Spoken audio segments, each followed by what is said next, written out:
Happy June 12th to everybody. I hope everybody made a tweet about the Snyder Cut today. But in this video, I'd like to talk about the Geoff Johns stepping down from Chief Creative Officer. This was big news yesterday, and I went to sleep and form my thoughts about it. And then I wake up and everyone's already posted a video about it. So, I'm late as always, but I feel that this is only a good thing. Geoff Johns has stepped down from his Chief Creative Officer role.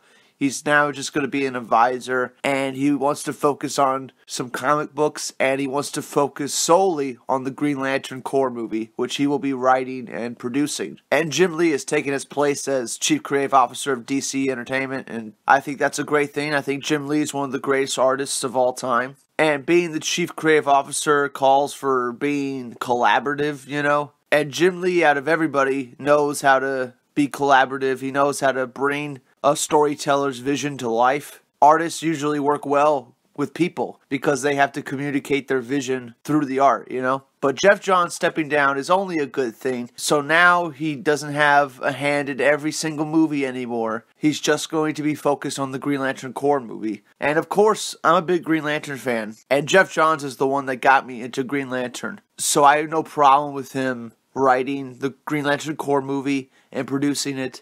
I have no problem with that. I think he could do a great job because with Green Lantern in 2011, he really didn't have much of a say. I don't think he had any writing credits. I think he was just a producer on that movie. And he tried his damnedest to give them everything they needed to make a good movie, right? He actually wrote a book specifically for the movie, like a Bible for them to follow, and they didn't follow it at all.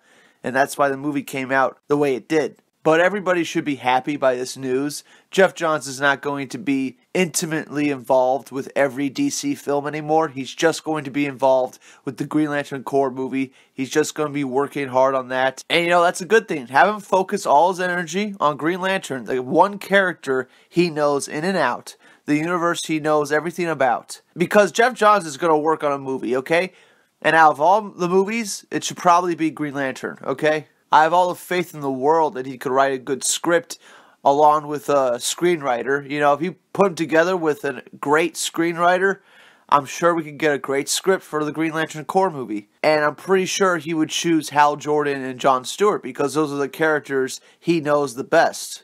And he would probably introduce Guy Gardner in the movie. He might introduce Kyle Rayner. Who knows? But Hal Jordan and John Stewart are definitely going to be the two main characters if Geoff Johns is working on this movie. Because by far, Hal Jordan and John Stewart are the most popular Green Lantern characters. A lot of people like Guy Gardner, a lot of people like Kyle Rayner, but I think most Green Lantern fans either choose John Stewart or Hal Jordan, so it makes sense to put them both in the same movie. And I might as well make a movie pitch for the Green Lantern movie. I might as well. Because, I saw Total Random's video, and he's really concerned about whether or not this Green Lantern Corps movie is going to be an origin film. And in a way, it's going to be an origin, but it's not going to be a Hal Jordan origin. We're just not going to get that. There's no way that's going to happen because they already tried that in 2011. That 2011 film is the Hal Jordan origin. Abbotsford drops on Earth. He gives Hal Jordan the ring. Hal Jordan's first enemy is attacking Earth. Usually it's the Manhunters, but in 2011 they made it Parallax, which can work too, but they just fucked it up in the movie. But essentially, the 2011 Green Lantern film is the Hal Jordan origin. And to make a whole nother movie to redo that and just make another origin film, I think would be a waste of time. Especially since I think the audiences are getting a little tired of origin films, and we might as well start with Hal Jordan already a Green Lantern, and John Stewart gets his origin. Or, it'll be an origin of John Stewart, not Hal Jordan. And this is how I see the movie going. Alright, the movie starts with Afghanistan. You see John Stewart in a battle, and he doesn't want to leave a man behind, right? So he goes and sacrifices his life. He gets blown up trying to save somebody, and then he wakes up, right? It's just a dream, a post-traumatic stress dream, and he wakes up from it. He's in his house. It's a nice house because he came back and became an architect. So he's rich, he's well off. Wakes up, he walks past his TV. His TV's on. It's talking about how they're calling off the search for Hal Jordan because he's been gone for 6 months. He's just disappeared. And John Stewart just going about his day. You see his wife and stuff like that. And then just all of a sudden, when he walks out of his house, the Green Lantern ring shows up. grabs him, takes him to Oa. You know, we're in like the first 15 minutes of the movie, right? And we're already on Oa, and Jon Stewart doesn't know what's going on, and then Hal Jordan's right there on Oa, ready to train Jon Stewart. Hal Jordan will be Jon Stewart's mentor, along with Kilowog. Kilowog will be his drill instructor. And maybe Hal Jordan explains the whole situation to him and says the Guardians have decided that each sector should have 2 Green Lanterns instead of 1. And that's why Jon Stewart was chosen from Earth to protect Sector 2814. And like throughout the movie, like Hal Jordan could be like the irresponsible one, but he's still like in the leadership role. And Jon Stewart is like the more responsible, respectable one. And he's just the new recruit. And maybe Hal Jordan gets a little jealous of him and they can have some good banter and stuff. But the enemy of the movie should either be Sinestro and the Sinestro Corps, which I really think would be a good idea. You could have Hal Jordan explain that Sinestro went evil.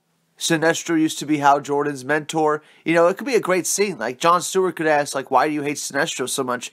And Hal Jordan could be like, he used to be my mentor. And we could see flashbacks of Sinestro trying to rebel against the Guardians and Hal Jordan stopping him. And then we have the Sinestro Corps War. Why not? The first movie. Why not?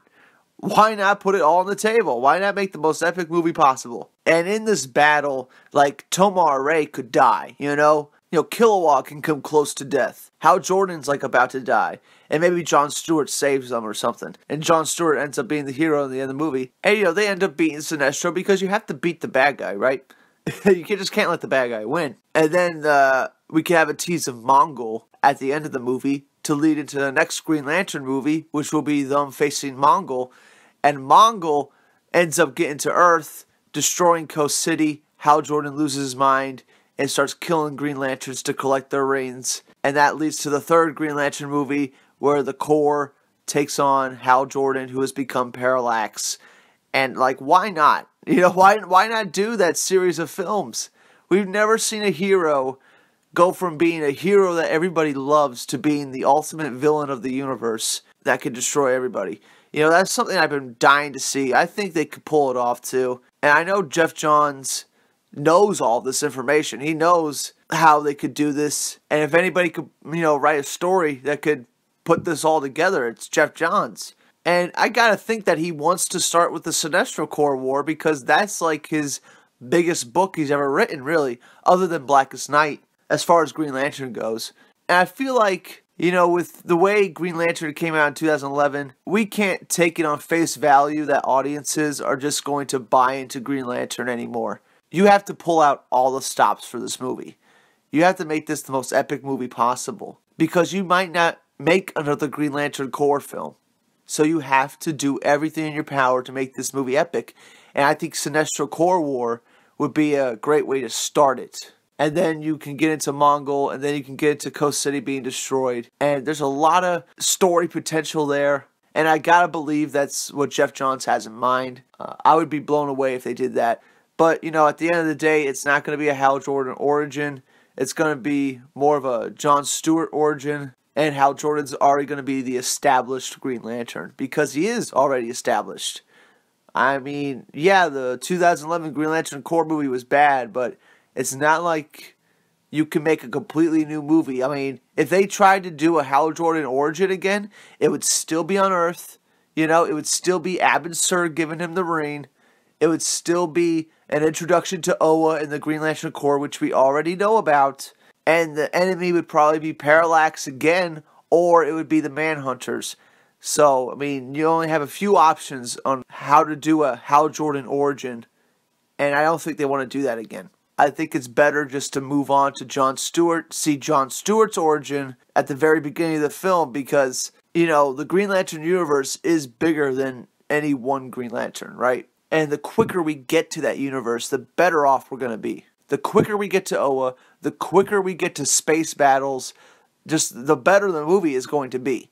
I don't think it's good to just, you know, pussyfoot around and build up shit slowly. You know, I feel like we should just jump right in and get the best possible movie. And with Geoff Johns completely focused on that, I think it's a good possibility we might get that. But, you know, that's just what I think.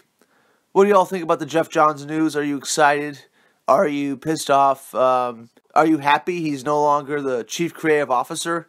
I'm sure Jim Lee's going to do a much better job than him, right? So, I don't think anyone could really be mad about this news. I mean, it's something we all kind of wanted. We don't want Geoff Johns involved in every single DC film. I'd rather him just involved in Green Lantern because that's the character he knows. So anyway, comment below, let me know what you think, and happy June 12th.